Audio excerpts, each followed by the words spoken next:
I'm going to show you how to replace your media system monitor in your Chrysler Pacifica. If you've got young kids, you know the value of a good entertainment system in your van. We seat our 3-year-old and 5-year-old in the very back and have our 2-year-old in the captain's seat. One day, we noticed this after one of our children kicked the screen.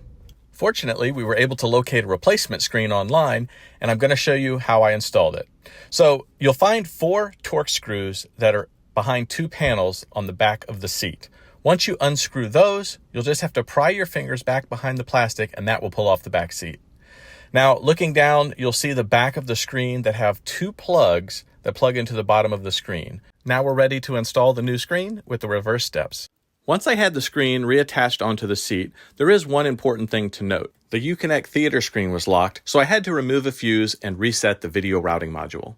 Once the VRM was reset, the kids were ready to enjoy their next road trip. This was definitely a very rewarding do-it-yourself job. I think knowing in advance that you may need to reset or update the video routing module will relieve any hassles and get you back up and running in no time.